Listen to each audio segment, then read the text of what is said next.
Hello नमस्कार, मी शर्मिला तुमच्या सगळ्यांचं माझ्या या यूट्यूब चॅनलमध्ये अगदी मनापासून स्वागत करते। सर्वांना सर्वप्रथम श्री स्वामी समर्थ। कशा आहात सर्वजण?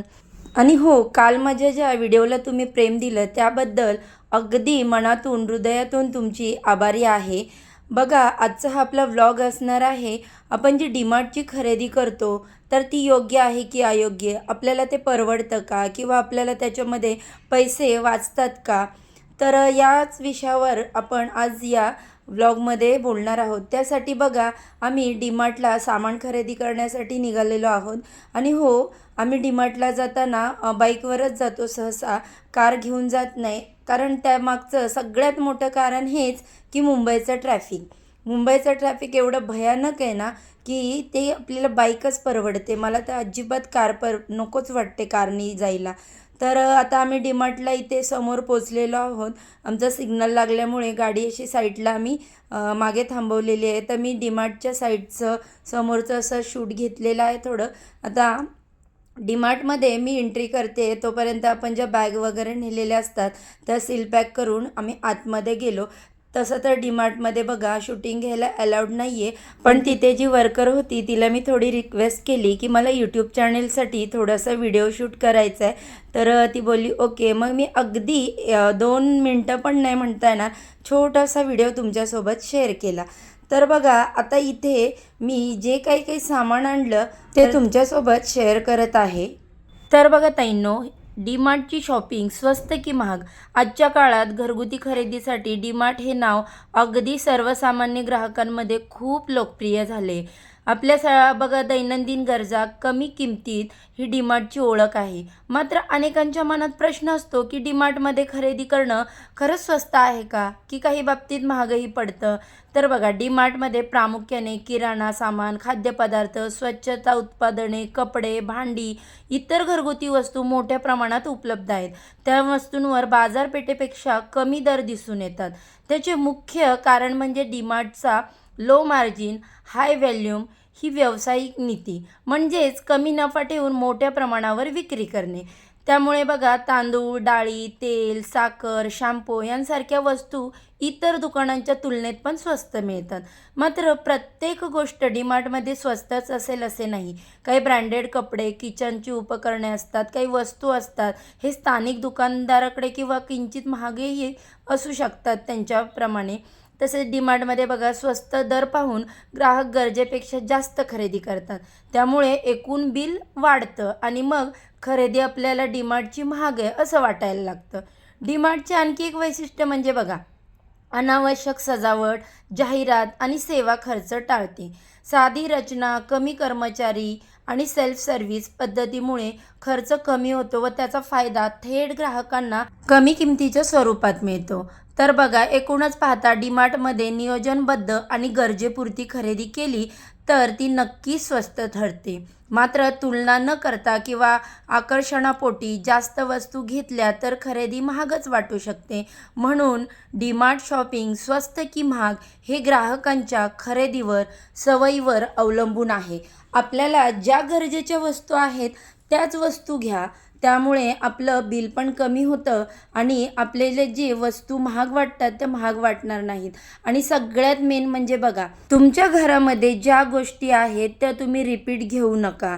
तुम्हाला ज्या योग्य वाटतात आणि गरजेच्या आहेत तर त्याच गोष्टी घ्या। आज मी तुमच्यासाठी कोणती रेसिपी किंवा डेली रुटीन घेऊन नाही आलेली आहे। तर मी जे घरामध्ये माझा किराणा माल म्हणजे आपले महिन्याभराला जे सामान लागतं ते डीमार्टमधून भरते, तर त्याविषयीच मी तुमच्याबरोबर आज हा व्हिडिओ शेअर करणार आहे। तर बघा, अनेक जणांचा प्रश्न असतो की डीमार्टचं सामान हे स्वस्त असतं की महाग असतं? खूप जणांना हा प्रश्न पडतो, पण माझ्या मते तर हे जे डिटर्जंट असतात, लिक्विड किंवा सोप, त्याच्यानंतर जे असे फ्रोझन आयटम्स असतात किंवा मग हे जे कॉस्मेटिक अशी काही जे मॉइश्चरायझर वगैरे असतात तर त्याच्यावरती आपल्याला खूप सारं डिस्काउंट मिळतं। तर त्याच्यासाठी मला बघा डीमार्टचं हे जे सामान आहे ते तिथून घ्यायला खूप मला म्हणजे इझी वाटतं आणि त्याचे जे रेट असतात ते देखील चांगले वाटतात. तर आता हे जे आयटम आहेत मी सगळे म्हणजे जे बघा मी तुम्हाला सांगितलं मगाशी डिटर्जंट आयटम वगैरे किंवा हे असे डेली प्रोडक्ट्स वगैरे असतात तर ते मी पूर्णपणे सगळे डीमार्टमधून घेते. आता ही मॅगीची ही बघा MRP आपल्याला 15 रुपये आहे याच्या पॉकेटवर, डीमार्टला आपल्याला ही 13 रुपयाला मिळते. तर याच्यामागे सुद्धा बघा आपले 2 रुपये 3 रुपये आपल्याला सेविंग तर होतातच. आता ह्या एरियल लिक्विडचीच गोष्ट घ्या तर आता हा पॅक जो आहे तो बघा कितीचा आहे, 5 किलोचा आहे, तो 695 याची MRP आहे. तर डीमार्टला तो आपल्याला कितीला मिळतो बघा, फक्त आता इकडे प्राइस दिलेली आहे त्याचे एरियल लिक्विडची बघा मी तुम्हाला सांगते.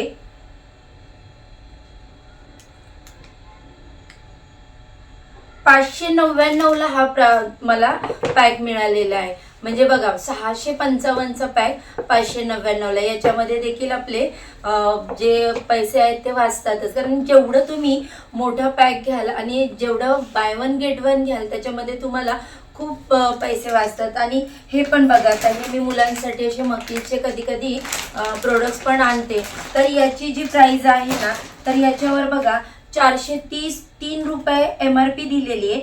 आणि हा मला जो आहे तो कितीला भेटलाय माहितीये, आता इथे याची डिमांड प्राइस किती दिली आहे 184 आणि याची दिले 200 सॉरी याची दिले 184 368 वाल्याची आणि हा 403 आहे त्याची फक्त बघा आपल्याला किती दिले 184 रुपये. म्हणजे ह्याच्यामध्ये किती आपल्याला बेनिफिट मिळतो. तसेच बघा हे असे छोटे छोटे क्रोकरी आयटम असतात. आता ही जी छोटीशी बरणी आहे ती मला डीमार्टमध्ये फक्त 19 रुपयाला भेटले. एवढी सुंदर आहे ना, मसाले जे आपल्याला भरण्यासाठी हिचा खूप छान वापर होतो. अशी एअरटाईट आहे ती, हे बघा, आणि छोटे छोटे दिसायला पण सुंदर आहे, हे बघा. त्याच्यानंतर हे मीठासाठी मी एक काचेचीच बरणी घेतलेली आहे, ती पण मला डीमार्टला 79 रुपीजला मिळाली. त्याची MRP होती 125 रुपये पण डीमार्ट प्राइस 79 मिळाली. त्याच्यानंतर बघा असे बरेच आयटम आहेत की आपल्याला त्याची खूप MRP अशी कमी MRPनी आपल्याला भेटतच नाही, त्याच्यावरती खूप सारं सेविंग होतं. आता खूप जणांचा मी मगाशी बोलल्याप्रमाणेच प्रश्न आहे की डीमार्टची खरेदी स्वस्त की महाग. तर बघा तुम्ही डीमार्टमध्ये जाताना अगोदर नियोजन केलं पाहिजे. म्हणजे काय, आता मी एवढं सगळं सामान आणलंय, मी ते काय 1 महिन्यात माझं संपणार नाही किंवा मी ते संपवणार नाही. कमीत कमी मला हा जो पॅक आहे तो 2 महिने तरी जातो. कपडे धुण्यावर डिपेंड असतो, कधी आपलं गावाला जाणं होतं, कधी एक्स्ट्राचे कपडे निघतात, बेडशीट्स वगैरे असतात, आठवड्यातून 2 वेळा तरी टॉवेल धुणं होतं. त्याच्यामुळे थोडं याचं लिक्विडचं प्रमाण माझं जास्त वापरण्यात आहे. पण हे जे आहे कम्फर्ट, तर हा मला पॅक जो आहे तो 2-2.5 महिने तरी जातो. त्याच्यानंतर हे विमचं लिक्विड आहे, हे हमखास कसंही वापरलं तरी 2 महिन्याच्या वरती जातच हे लिक्विड. त्यामुळे तुम्ही म्हणाल एवढं सगळं सामान आणलंय 1 महिन्यात एवढं सगळं संपलं की परत मग त्याच्यामध्ये बेनिफिट काय राहिला, तर नाही, हे सामान काय 1 महिन्यामध्ये संपणार नाही. हां, डेअरी प्रोडक्ट्स असतील, म्हणजे हे आता हे चीज स्प्रेड म्हणा किंवा मग श्रीखंड म्हणा, हे एक आपण 8 ते 10 दिवसात संपवायलाच हवं. मी तर म्हणते माझ्या मते ते एवढ्या दिवस फ्रीजमध्ये ठेवून ते खाणं योग्य नाही. तर त्याच्यासाठी मग बघा हे जे आयटम आहेत ते आपण संपवले पाहिजे. पण बाकीचे जे आहेत म्हणजे हे लिक्विड्स म्हणा, सोप म्हणा, हे आता हा 1 महिन्याच्या वरती हा पण पॅक जातो. तर ह्याच्यामध्ये किती असतात बघा, 5 साबण असतात. तर हे 1-1.5 महिन्यापर्यंत जातो. जर कधी पाहुणे वगैरे आले तर मग जास्त लागतो. आता हा जो कोलगेटचा पॅक आहे त्याच्यामध्ये देखील अशा 2 ट्यूब असतात. मग ते सुद्धा 2 महिन्यापर्यंत असा व्यवस्थित बाजार हा पुरला जातो. त्याच्यामुळे मला तर डीमार्टची ही जी खरेदी आहे म्हणजे कोणती, जी डेअरी प्रोडक्ट्स, जे डिटर्जंट प्रोडक्ट्स म्हणा, तर त्याच्यासाठी मला खूप योग्य वाटते.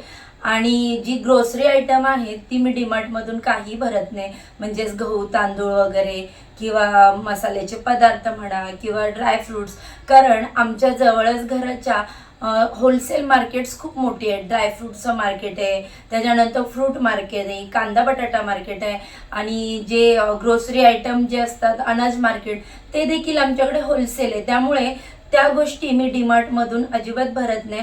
फक्त हे जे सगळे प्रोडक्ट्स मी तुम्हाला दाखवले तर त्याची फक्त मी खरेदी डीमार्टमधून करते. आणि मी मगाशी बोलल्याप्रमाणे तुम्ही जर नियोजन करून डीमार्टची खरेदी जर केली तर तुम्हाला त्याचे बेनिफिट नक्की 100% मिळणार. डीमार्टची खरेदी ही अजिबात महाग नाही, माझ्या तर मते महाग नाही, कारण त्याच्यावरती आपल्याला बरंच सारं डिस्काउंट मिळतं. आणि डिस्काउंट मिळतं म्हणजे कसं, बाय वन गेट वन असतं, त्याच्यामुळे आपल्याला अर्ध्या किमतीमध्ये पण भेटलं जातं. तर याचंच उदाहरण घ्या, याची जी MRP आहे ती बघा 780 रुपये. हे मॉइश्चरायझर आहे लॅक्मीचं, तर याची 780 MRP आहे आपल्याला. तर हे डीमार्टला फक्त 390 रुपयाला मिळालं आणि हा पॅक जवळजवळ 5 महिन्यापर्यंत 5-6 महिन्यापर्यंत पुरतो. आता मी उन्हाळ्यामध्ये जाताना गावी हा जो मॉइश्चरायझरचा पॅक होता तो घेतलेला होता. तर आता मला त्याच्यामध्ये बघा अजूनपर्यंत तो पॅक पुरला. तर हा मी नवीन आणलेला आहे, तर हा 5-6 महिने हमखास जाणार. त्याच्यानंतर बघा म्हणजे मी असे जे प्रोडक्ट्स आहेत ते हे जे आपले फेस वॉश वगैरे तर ते खूप चांगले प्रोडक्ट्स आहेत आणि आपल्याला त्याच्यावरती खूप बेनिफिट पण भेटतो. तसेच बघा डीमार्टमध्ये असे वेगवेगळ्या प्रकारचे छान छान भांडी देखील असतात. मला फार आवडतात डीमार्टमध्ये गेल्यावर घ्यायला. तर मी माझ्या स्त्रीसाठी नाश्ता बनवायला हा एक छोटंसं पॅन टाईप घेतलेला आहे. तर हे पण खूप सुंदर आहे, कलर पण छान आहे आणि त्याचं जे म्हणजे क्वालिटी पण चांगली आहे. मी डीमार्टमधून तवा किंवा मग कुकर वगैरे अशी भांडी त्याच्यावरती पण खूप चांगलं डिस्काउंट मिळतं. तर म्हणून माझ्यामध्ये तरी जी डीमार्टची खरेदी आहे ती आपण नियोजन करून केली तर खूप स्वस्त पडते. बघा आपण असं नाही करायचं की डीमार्टमध्ये गेलोय, आपल्याला अनयूज वस्तू आहेत म्हणजे आपल्या घरामध्ये ऑलरेडी त्या वस्तू आहेत तरी पण त्याचा कलर छान दिसतोय किंवा त्याचा सेप चांगला आहे म्हणून आपण हे घेऊन जायचं, अशा गोष्टी तुम्ही करू नका. तर त्यामुळे काय होतं, आपले बिल त्याच गोष्टींमध्ये जास्त वाढलं जातं. आणि डीमार्टमध्ये एक पद्धत आहेच बघा, जो 3rd फ्लोअरचा जो 2nd फ्लोअरचा फ्लोअरवरती ते सगळे आपले जे घरासाठी लागणाऱ्या सुशोभित करण्यासाठी वस्तू आहे तर तिथे त्या ठेवलेल्या असतात. पण बघा ते त्यांची तुम्हाला जबरदस्ती तर नाही ना ह्या घेतल्याच पाहिजे, पण तिथे गेल्यानंतर आपलं मन हे भुरळून जातंच की असे भांड्यांचा जो सेट असतो तर तो एक त्या साईडला कॉर्नर आहे किंवा कपड्यांचा म्हणा किंवा अजून काय वेगवेगळे. आणि त्यांचे सीझन म्हणजे सिजनेबल असे सेल असतात, विंटर सेल, त्याच्यानंतर असे म्हणजे वेगवेगळ्या सीझनमध्ये सेल असतात. तर त्याच्यावरती पण खूप सरळसर डिस्काउंट मिळतं. पण माझ्या मते मी तर तुम्हाला सांगेन की तुम्हाला जे युजेबल आहे तेच तुम्ही घ्या. तुम्हाला घरामध्ये जे यूज होतंय तुमच्याकडे ते अगोदर आहे ती गोष्ट तर पुन्हा पुन्हा ती रिपीट करू नका. आणि या गोष्टी आपण चुका करतो याच गोष्टींमध्ये आणि म्हणतो डीमार्टची खरेदी खूप महाग वाटते, बापरे माझं 10,000 रुपये बिल झालं. अरे 10,000 बिल झालं म्हणजे तुम्ही एक ती मोठीच मोठी ट्रॉली घेणार आणि नुसतं पकडणार टाकणार त्या ट्रॉलीमध्ये, ही गोष्ट घे टाक त्या ट्रॉलीमध्ये, ती गोष्ट घे टाक त्या ट्रॉलीमध्ये. तुम्ही हा विचार नाही करत की ही गोष्ट आपल्याला गरजेची आहे का किंवा त्या गोष्टीचा आपल्याला यूज होणार आहे का. आता बघा त्यांचा तो म्हणतात ना व्यवसाय आहे किंवा त्यांना त्या प्रोडक्ट सगळे सेलिंग करायचे, त्यामुळे त्यांचं ते काम आहे, तुम्हाला त्याचा तो डिस्प्ले करणार प्रत्येक गोष्टींचा. पण तुम्ही ठरवायला हवं तुम्हाला कशाची खरेदी करायची, तुम्हाला कोणत्या गोष्टी युजेबल आहेत, तुमच्या घरामध्ये कोणत्या गोष्टी संपलेल्या आहेत, तुम्हाला आत्ता कोणत्या गोष्टींची गरज आहे, त्याच गोष्टी तुम्ही खरेदी केल्या पाहिजेत. उगाच डीमार्टची खरेदी महाग असा हा जो काही जणांनी म्हणतात ना त्या डीमार्टवर लावलेला शिक्का आहे तो अतिशय चुकीचा आहे. माझ्या मते तर डीमार्टची खरेदी महाग नाही, त्याच्यामध्ये बरंचसं आपलं पैसे वाचले जातात, आपल्याला खूप सारं डिस्काउंट मिळतं. पण पुन्हा पुन्हा मी तेच सांगते, नियोजनबद्ध लागेल त्याच गोष्टींची खरेदी हवी त्याच गोष्टी घेतल्या तर तुमचं डीमार्टचं जी खरेदी आहे किंवा ते सामान आहे ती अगदी योग्य प्रकारे तुमची खरेदी होणार आणि तुम्हाला त्याच्यामध्ये म्हणतात ना की काय बेनिफिट पण भेटणार आणि तुम्हाला जे काही हवं आहे सामान घरामध्ये ते व्यवस्थित तुम्ही खरेदी पण करू शकाल. तर बघा ताईनो, आजचा हा जो छोटासा आणि छानसा व्हिडिओ होता हा मी तुमच्यासाठी शेअर केला. कारण का मी ही जी डीमार्टची खरेदी केली होती त्यामुळे मला थोडीशी आयडिया आली की चला आपण पण आपल्या ताईंबरोबर ही डीमार्टच्या खरेदीची थोडीशी माहिती शेअर करूया. काही जणांचे डोक्यामध्ये हे विचार असतात की नाही बाबा डीमार्टला जास्त पैसे जातात. तर नाही, जे योग्य आहे तिथे पैसे घेतले जातात किंवा जे आपल्याला आवडतंय ते आपण नक्की घ्यायचं. चला तर मग हा जो मी आजचा व्हिडिओ तुमच्यासोबत शेअर केला तो तुम्हाला कसा वाटला? व्हिडिओ जर आवडला असेल तर नक्की माझ्या व्हिडिओला एक लाईक करा, चॅनेलला सबस्क्राईब करा आणि हो, मी प्रत्येक व्हिडिओमध्ये पुन्हा पुन्हा तुम्हाला सांगते की नुसतं चॅनेलला सबस्क्राईब करू नका, तर बाजूला असणारे ऑल जे बटन आहे ते प्रेस करा. म्हणजे माझे जेव्हा पण व्हिडिओ माझ्या चॅनेलवरती मी अपलोड करेन त्याचे नोटिफिकेशन अगदी सहजपणे तुम्हाला मिळेल आणि तुम्ही एक पण व्हिडिओ मिस करणार नाही. चला तर मग आजच्या व्हिडिओचा इथे सेंड करते आणि उद्या अशा छानशा व्हिडिओसोबत एखादी रेसिपी असेल किंवा किचन टिप्स असतील, अजून काही असेल तर त्याच्यावरती पुन्हा नव्याने भेटू. सर्वांना श्री स्वामी समर्थ.